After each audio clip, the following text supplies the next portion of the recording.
নমস্কার, উত্তর পূর্বাঞ্চলের বিশেষ কিছু সংবাদ নিয়ে নর্থ ইস্ট নিউজে আপনাদের স্বাগত জানাই পিঙ্কি দাস। বিস্তারিত সংবাদের আগে এক নজরে দেখে নেই আজকের সংবাদ শিরোনাম।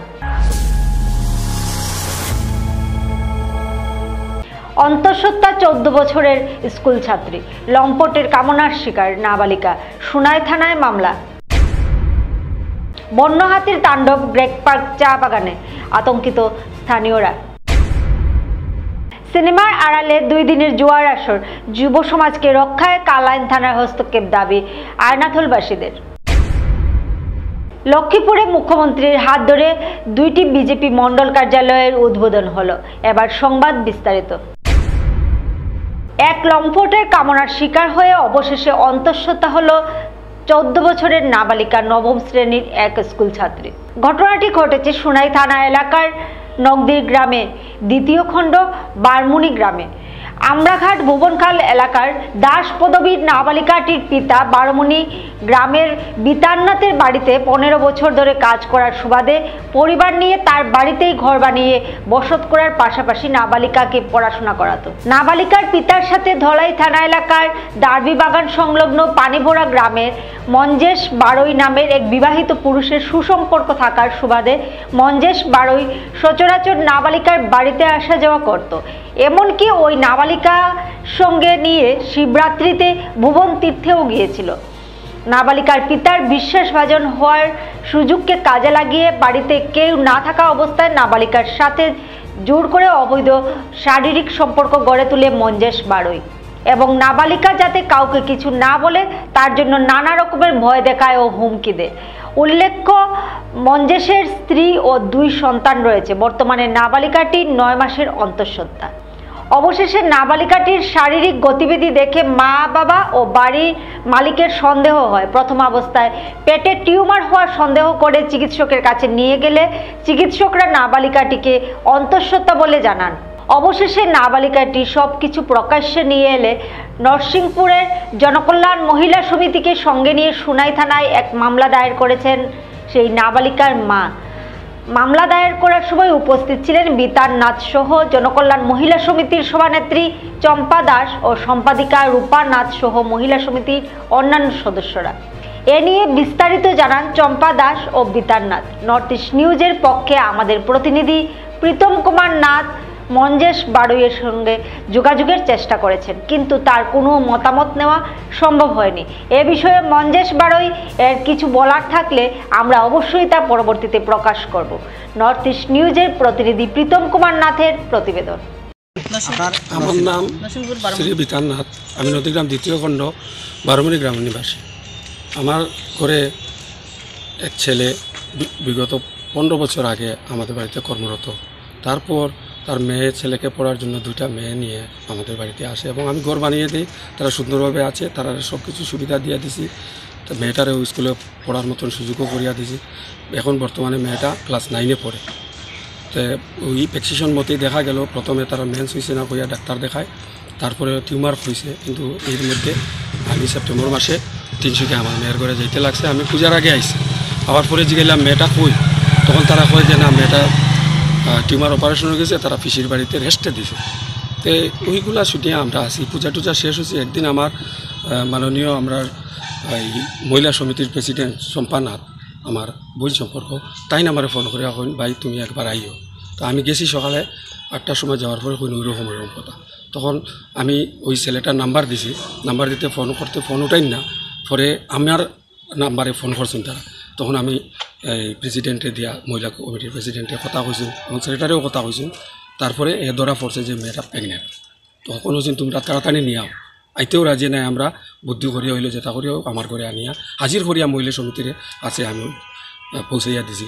আর মহিলা কমিটির কাছে আমি বিচার চাইছি যে যাতে সুন্দরভাবে মেয়েটাই নিয়ে পায়, এবং যে এই খারাপ কাজ করছে এই তার নাম ফুটিয়ে উঠছে মঞ্জেশ বারোই, তার যাতে উপযুক্ত শাস্তি হয়ে আমি বিচার চাই। মেয়েটার কীরকম অবস্থা বর্তমানে মেয়েটা খুব উইকনেস, তারা লুকাইয়া রাখছে, ভালো খাওয়াইছে না। আমার ঘরে তারা আনি পৌঁছাইয়া দিছে। কালকে থেকে আমি সব কিছু ফল টল আনছি এবং খাওয়ার সুব্যবস্থা করছি। আচ্ছা, এই ঘটনাটা নিয়ে কি তা মঞ্জেশ বারোই অস্বীকার করেনি? অস্বীকার করে না, ও রাজি আছে। টেস্টে ডিএনএ করলেও এ উপস্থিত হইব সব কিছুতে। এ তো মানা করে, কিন্তু মেয়ের বাস্য মতে প্রকৃত হে বলিয়া মহিলা কমিটি এবং আমরা গ্রামের জনসাধারণ সব সম্মতি হয়েছিল। ওকে, কি আপনার ঘর কিংবা প্রতিষ্ঠানকে সুন্দর করে গড়ে তুলতে চাইছেন আর সাথে চাইছেন ভালো ও সুলভ মূল্যে প্রয়োজনীয় সামগ্রী ক্রয় করতে? তাহলে দ্বিতীয়বার না ভেবে আজই চলে আসুন শিলচরের দাসকলোনিতে অবস্থিত ঋতুরাজ ট্রেডিং কোম্পানি অথবা সোনাই রোডের খালেদ ভবনের বিপরীতে বাইক সেন্টারের পাশে সমীক্ষা ট্রেডিং কোম্পানি। এই উভয় স্থানে tiles, sanitary items, chimney, water purifier, CPVC, uPVC, PVC items, ডোর উডেন, সিনটেক্স সহ অনেক বিখ্যাত ব্র্যান্ডের সামগ্রী সুলভ মূল্যে পাওয়া যায়। আপনারা আসুন, যাচাই করুন ও ঘরকে সুন্দর করে গড়ে তুলুন। বিশদ বিবরণের জন্য যোগাযোগ করুন 9401432969 ও 6377990269 নম্বরে। ধন্যবাদ। কাটিগড়া সমষ্টির ক্রেগ পার্ক চা বাগানে শনিবার দুপুরে হঠাৎ করেই দেখা যায় একটি বন্য হাতিকে। ক্রেগ পার্ক কালাইনছড়া সংযোগী সড়ক সংলগ্ন 4 নম্বর টিলার উপরে ঘুরে বেড়াতে দেখা যায় এই হাতিটিকে। মুহূর্তের মধ্যেই এলাকায় ছড়িয়ে পড়ে চাঞ্চল্য ও আতঙ্কের পরিবেশ। চা বাগানের শ্রমিকরা জানিয়েছেন, হাতিটি কয়েকটি গাছপালা উপড়ে ফেলে বাগানের একাংশে ক্ষয়ক্ষতি ঘটিয়েছে। যদিও এখন পর্যন্ত বড় কোনো প্রাণহানি বা সম্পদের ক্ষতির খবর পাওয়া যায়নি। স্থানীয় বাসিন্দারা আশঙ্কা প্রকাশ করেছেন, হাতিটি যদি লোকালয়ে প্রবেশ করে তবে পরিস্থিতি বিপজ্জনক আকার ধারণ করতে পারে। তাই দ্রুত বন বিভাগের পক্ষ থেকে প্রয়োজনীয় পদক্ষেপ গ্রহণের দাবি জানিয়েছেন এলাকার সচেতন মহল।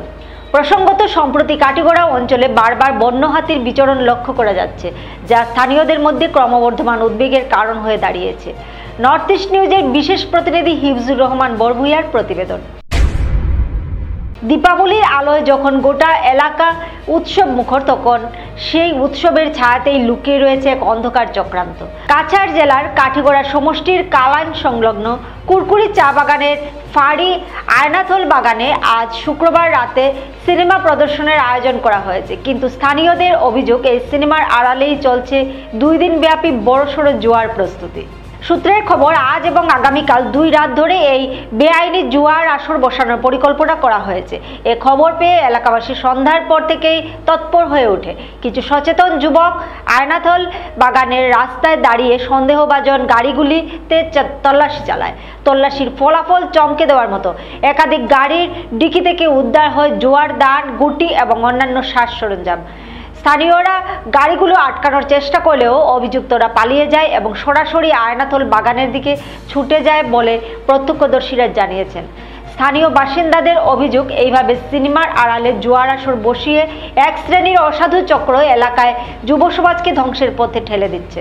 স্থানীয়রা কালাইন থানার কাছে অবিলম্বে কঠোর অভিযান চালিয়ে এই জুয়ার আসর বন্ধ করার দাবি জানিয়েছেন। কালাইন পুলিশ যদি দ্রুত পদক্ষেপ নেয় তাহলে যুব সমাজকে এই ধ্বংসের ফাঁদ থেকে রক্ষা করা সম্ভব হবে। নর্থ ইস্ট নিউজের বিশেষ প্রতিনিধি হিফজুর রহমান বরভূঁইয়ার প্রতিবেদন। ওই জায়গার নাম কিটা? আইলাথল। এই জায়গার নাম পুরপুরি। কিটা অসুবিধা?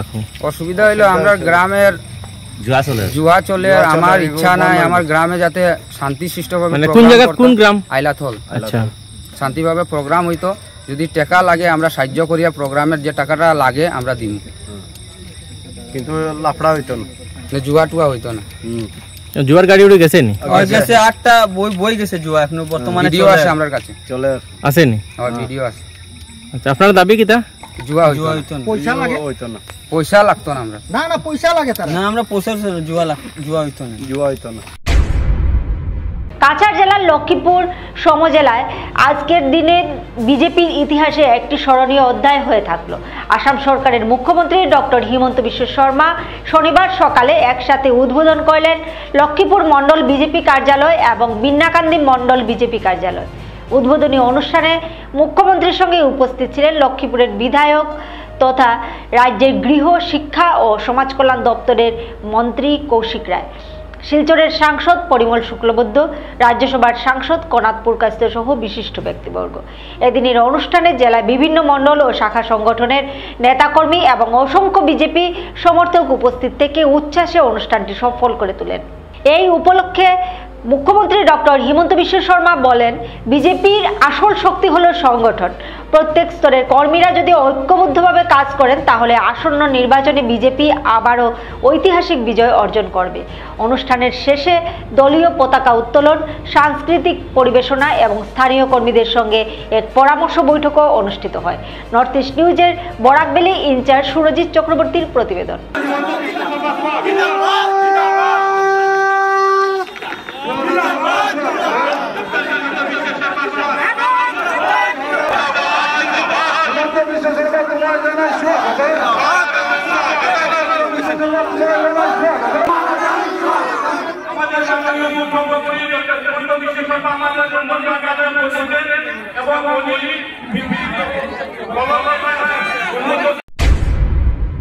গত বৃহস্পতিবার রাতে নতুনপট্টি রাজলক্ষ্মী ফুড সেন্টারে ভাষাগত বিদ্বেষমূলক ভাঙচুরের ঘটনায় শনিবার বেলা 11টায় সাংবাদিক সম্মেলনে ক্ষোভ প্রকাশ করলেন বাঙালি নবনির্মাণ সেনা, মিষ্টান্ন বিক্রেতা কল্যাণ সমিতি এবং ইটখোলা মার্চেন্ট অ্যাসোসিয়েশনের সদস্যরা।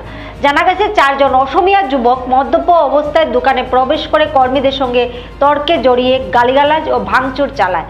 তারা পুলিশ কর্মী ও মুখ্যমন্ত্রীর ঘনিষ্ঠ বলে দাবি করে ভাষাগত হুমকিও দেয়। রাজলক্ষ্মী ফুড সেন্টারের স্বত্বাধিকারী দীপাঞ্জন ভট্টাচার্য জানান, একজনকে পুলিশ আটক করলেও বাকি 3 জনের গ্রেফতারের দাবি জানানো হয়েছে। বিএনএসের প্রীতম দেব দোষীদের দ্রুত শাস্তির আহ্বান জানান। মিষ্টান্ন বিক্রেতা কল্যাণ সমিতির সম্পাদক সমর বিজয় ঘোষ ও ইটখোলা মার্চেন্ট অ্যাসোসিয়েশনের সদস্যরা ঘটনার নিন্দা করে জানান, দোষীদের দৃষ্টান্তমূলক শাস্তি এমন ঘটনার পুনরাবৃত্তি ঠেকাবে। নর্থ ইস্ট নিউজের বরাকবেলি ইনচার্জ সুরজিৎ চক্রবর্তীর প্রতিবেদন। কারণ ওনারা কি বলছে আপনারা দেখুন, পয়েন্টটা দেখুন, ওনারা কি বলছে, ওনারা বলছে যে আমরা এসপির লোক, আমরা মুখ্যমন্ত্রীর লোক, এই কথা বলেছে। আমরা জানি ওটা মিথ্যা, কিন্তু আজকে বরাকবাসীর মনে প্রশ্ন আছে যে ওনারা কেন, ওনারা কি সত্যি, একটা কোয়েশ্চেন মার্ক তো রয়ে যায়। এই জন্য ওনারা যাতে ওনাদের চাকরি থেকে বরখাস্ত করে আর দৃষ্টান্তমূলক একটা উদাহরণ বরাকবাসীকে দেয় যে না, আমরা এই বিষয়ে জড়িত নই। রঞ্জন ভট্টাচার্য এবং রাজলক্ষ্মী ফুড সেন্টার আমার বাবার দোকান। তো বিগত 23 তারিখ রাত্রে আনুমানিক 8:30 নাগাদ, 8টা থেকে 8:30টার মধ্যে প্রথম আমি ঘটনার বিবরণটা সবার সামনে তুলিয়া ধরলাম যে 8টা থেকে 8:30টার মধ্যে প্রথম 2 জন কাস্টমার, কাস্টমার তারা আইসে। আওয়ার পরে তারা দোকান থেকে মিষ্টি কিনছে, কেনার পরে তারা দোকানের শোকেজের উপরে রাখিয়া তারা কনজিউম করাতেছে। তখন এতে আমার দোকানের যে স্টাফরা আছে তারা একটু অবজেক্ট করছে এটাতে, যে আপনারা ইয়েতে রাখিয়া খাইবা না, কাউন্টারে রাখিয়া খাইবা না, বিকজ এই কাউন্টারের মধ্যে অন্য মিষ্টিগুলাও আছে, তো অন রিলিজিয়াস গ্রাউন্ড এটা একটা প্রবলেমের ব্যাপার, তো আপনারা নিয়ে খাইবা না। তো এই কথাটা কইতেই তারা অনেক বাজেভাবে এটাতে তারা অ্যাকশন করছে, তারা বাজেভাবে গালিগালাজ করছে, এবং most important thing is this, তারা এসামিজে কথা কোয়াতে আসছিল এবং তারা এসামিজে কেলা কইয়া তারারে খুব বাজেভাবে গালিগালাজ করছে।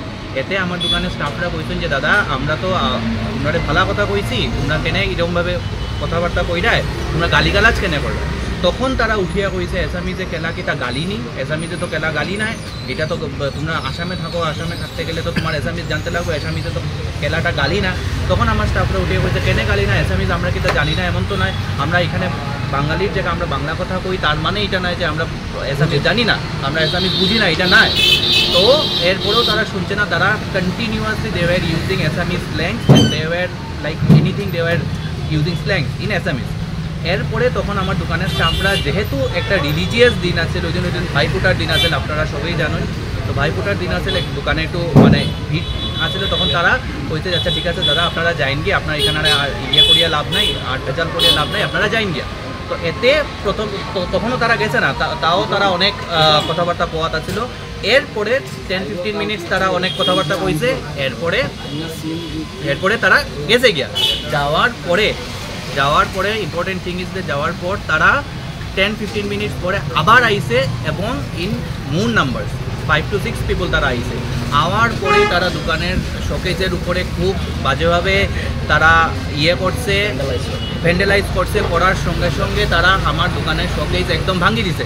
ভাঙ্গিয়া তারা আরও এসামিজে বাজেভাবে কথা কইতে আসছিল, এবং ইম্পর্টেন্ট থিং যেটা তারা হওয়ার পরে কইছে, এটা কইছে যে আমরা এসপির ব্যাটালিয়নের মানুষ, আমরা সিএম এর প্লাটুন লইয়া আইছি, এখন কে এখানে কিতা করবো আমি দেখি লইব। তোমরা এসামিজে কেনে কথা বুঝতে হয় না, তোমরা বাঙালি জায়গা থাকলে কিতা হইতো তোমরা এসামিজে কথা কইতেই লাগবো এবং এসামিজ বুঝতে লাগবো। আর যদি এসামিজে তোমরা না কথা কইতে পারো তে তোমরা আসাম থেকে বাইরে যেতে লাগবে, ঠিক আছে। এখন আমার এরপরে তো দোকানের ভাঙচুর হয়েছে, আপনারা দেখতে পারবা ভিডিওর মারফতে, দোকানে অনেক ভাঙচুর হয়েছে। তখন আমার দোকানের স্টাফরা রিটেলিয়েট করছে, রিটেলিয়েট করার পরে আশপাশের সব মানুষজন জমা হয়েছেন, পাবলিক জমা হয়েছেন। পাবলিক জমা হওয়ার পরে একজনরে ধরা হয়েছে, বাকি তো যে 3 জন আছে তারা ভাগি গেছে, কিন্তু একজনরে ধরা হয়েছে।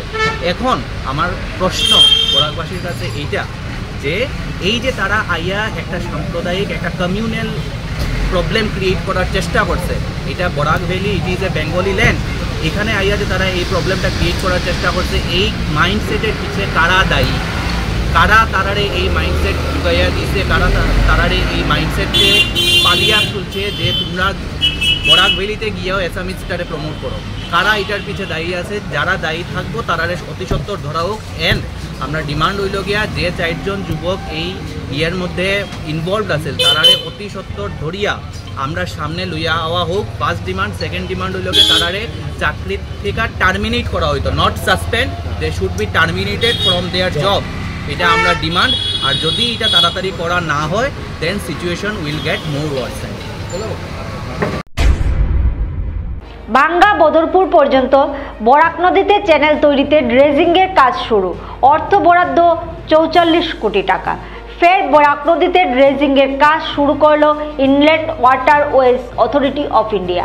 ভাঙ্গা থেকে বদরপুর পর্যন্ত প্রায় 10.5 কিলোমিটার বরাক নদীর খননের কাজের শুভ সূচনা করলো কাজের বরাত প্রাপ্ত ঠিকাদার KMEW গ্রুপ কোম্পানি।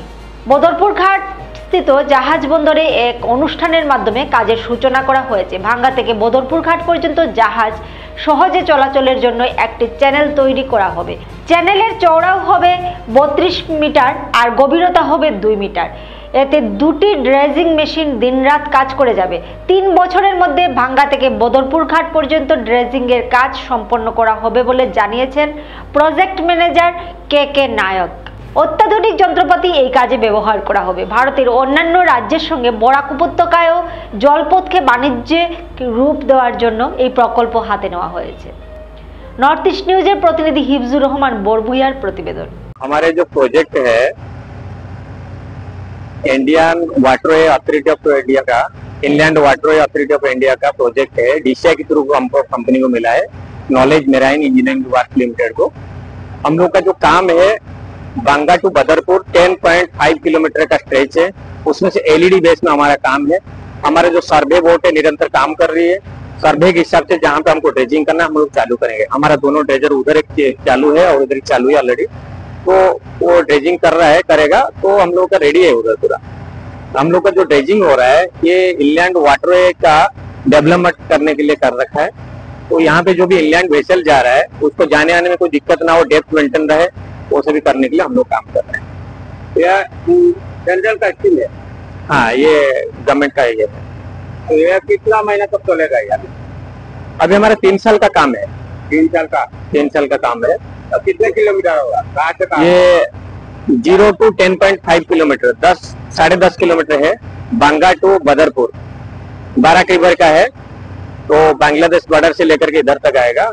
ऑफस्ट्रीम से डाउन स्ट्रीम से ऑफस्ट्रीम को है 0 से 10.5 किलोमीटर। आपका जो पोर्शन है 10.5 किलोमीटर, बाकी जो पोर्शन रहेगा वो नहीं, हम लोग को जो मिला है टेंडर मिला है हम लोग का इतना ही करने के लिए दिया गया है। हाँ वो कंटिन्यू हम लोग मेंटेन करेंगे, चैनल मेंटेन करेंगे, 2 मीटर करके मेंटेन करेंगे। जहाँ पे 2 मीटर से कम आएगा हम लोग उसको देखेंगे। जो नेविगेशन चैनल जो ड्रेसिंग होगा तो साइड में होगा, फिर दोनों साइड जो इसका जो चैनल है सर्वे के हिसाब से उसका जो चैनल रहेगा हम लोग चैनल मेंटेन करेंगे। हाँ 32 मीटर का विड्थ है। मिट्टी या पानी जो रहेगा वो रिवर बैंक में साइड में डालेंगे, हाँ साइड में डालेंगे। और ये जो है 32 मीटर विड्थ है और 2 मीटर हमारा जो डेप्थ मेंटेन करके चलने का मिनिमम 2 मीटर डेप्थ होनी चाहिए। जो चैनल रहेगा कितना विड्थ है? 32 मीटर है, 32 मीटर का विड्थ। नहीं वो उसमें सर्वे में ऑलरेडी है, उसमें कहाँ तक करने का है उसी हिसाब से हम 32 मीटर का चैनल बनाएंगे। उसका प्रोजेक्ट का आपका कितना है एस्टिमेट कॉस्ट? 44 करोड़ समथिंग है। Okay, thank you. बताइए आपका नाम और। मेरा नाम के नायक, कलोल नायक। मैं NW16 बदरपुर का जहाँ जो प्रोजेक्ट चल रहा है उसका प्रोजेक्ट मैनेजर हूँ। সংবাদ শেষ করার আগে আরো একবার দেখে নেই আজকের সংবাদ শিরোনাম। অন্তঃসত্ত্বা 14 বছরের স্কুল ছাত্রী, লম্পটের কামনার শিকার নাবালিকা, সোনাই থানায় মামলা। বন্য হাতির তাণ্ডব ব্রেক পার্ক চা বাগানে, আতঙ্কিত স্থানীয়রা। সিনেমার আড়ালে 2 দিনের জুয়ার আসর, যুব সমাজকে রক্ষায় কালাইন থানার হস্তক্ষেপ দাবি আয়নাথলবাসীদের। লক্ষ্মীপুরে মুখ্যমন্ত্রীর হাত ধরে 2টি বিজেপি মণ্ডল কার্যালয়ের উদ্বোধন হলো। SEC নেটওয়ার্কে 24 ঘন্টা নর্থ ইস্ট মিডিয়ায় বিভিন্ন সংবাদ, সঙ্গীত, নৃত্য, আসন, ক্রীড়া, চলচ্চিত্র ও বিনোদনমূলক বিভিন্ন বিষয় প্রচারিত হয়ে থাকে। আপনাদের যে কোনো বিজ্ঞাপন, সংবাদ, সঙ্গীত ইত্যাদি প্রচারের জন্য আমাদের সাথে যোগাযোগ করুন। SEC নেটওয়ার্কের পাশাপাশি সোশ্যাল প্ল্যাটফর্ম ইউটিউব ও ফেসবুকে নর্থ ইস্ট নিউজ বাংলা নামের পেজেও আমাদের সংবাদ প্রচারিত হয়ে থাকে। সেখানে কমেন্টের মাধ্যমে আপনার মোবাইল ফোন নাম্বার তুলে ধরুন। আমাদের প্রতিনিধি আপনাদের সাথে অবশ্যই যোগাযোগ করবেন। ভারতের উত্তর পূর্বাঞ্চলের পাশাপাশি অন্যান্য স্থানের বিশেষ কিছু খবরের জন্য দেখতে থাকুন নর্থ ইস্ট নিউজ। ধন্যবাদ।